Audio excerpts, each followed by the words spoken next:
इरफानी इंसानियत का जो आगाज हुआ वो चंद साल पहले दो भाइयों का एक ख्वाब था। बाबर बाबर भाई और उस्मान भाई, जिन्होंने इस ख्वाब को लेकर चले और तकलीफ तक पहुंचाया, जिसमें लोगों को खाना खिलाया, सिलावकान की मदद की, यतीमों की कफालत भी की, मुख्तलिफ हॉस्पिटल्स में डिफरेंट डिपार्टमेंट्स में मदद करते रहे। और फिर आया चादर प्रोग्राम। वैसे तो पता था कि इज्तिमाई शादियां भी होती हैं और लोग हेल्प भी करते हैं, लेकिन इसको प्रॉपरली कहा क्या जाता है वो मुझे भी नहीं पता था। अब इस तकलीफ का हम बाकायदा आगाज करते हैं। तो इरफान इंसानियत, इरफान क्या होता है? इरफान का मतलब है शनाख्त, यानी इंसानियत की शनाख्त। इंसानियत की शनाख्त तो मेरे लिए ये होती है कि आप कितना दूसरे का एहसास रखते हैं, ह्यूमैनिटी कितनी है आपके अंदर। और इंसानियत को अगर डिफाइन किया जाए तो मुझे लगता है कि अल्लाह ने बंदे के लिए बंदे को पैदा किया है, क्योंकि किसी ने बहुत खूब कहा है कि दर्द दिल के वास्ते पैदा किया इंसान को। तो बंदा पैदा ही दर्द के लिए हुआ है और एक दूसरे की तकलीफ को महसूस करने के लिए हुआ है।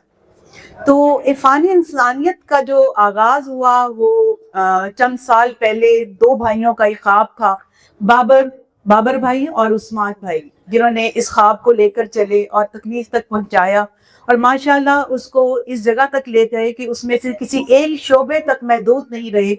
उसको डिफरेंट डाइवर्सिफाई करके डिफरेंट शोबों में उन्होंने बहुत नुमायां कारकर्दगी की, जिसमें लोगों को खाना खिलाया, सिलावकान की मदद की, यतीमों की कफालत भी की, मुख्तलिफ हॉस्पिटल्स में डिफरेंट डिपार्टमेंट्स में मदद करते रहे। और फिर आया चादर प्रोग्राम। ये नाम मैंने शायद पहली बार सुना, क्योंकि मुझे वैसे तो पता था कि इज्तिमाई शादियां भी होती हैं और लोग हेल्प भी करते हैं, लेकिन इसको प्रॉपरली कहा क्या जाता है वो मुझे भी नहीं पता था। तो जब मुझे इसके लिए जुनेद ने बताया तो मुझे बड़ी अच्छा लगा कि मैं इसके लिए कुछ पार्टिसिपेट करूं, क्योंकि अल्लाह ने मुझे बेटी भी दी है, माशाल्लाह दो बेटे दी हैं। तो बेटी की जो अर्ज है, जो ख्वाहिश है, वो मेरे अंदर है। तो बेटी क्या होती है? आफ्ताब हदायत तलू होने से पहले जो बेटी की पैदाइश पर जो लोगों को क्या, लोगों के घरों में मातम हो जाता था, और फिर नबी पाक ने एक डिफरेंट तरीके से रोशनी दी और नूर दिया और मुनव्वर किया, लोगों के ज़हनों को बताया कि बेटी दफन नहीं करनी है, बेटी जो है घर की बरकत है, रहमत है। तो वो कॉन्सेप्ट दिया, और उससे मुझे लगता है कि लोगों के नूर जो उनके दिमागों में आया, उससे बेटी की जो रिस्पेक्ट और इज्जत और जगह बनी।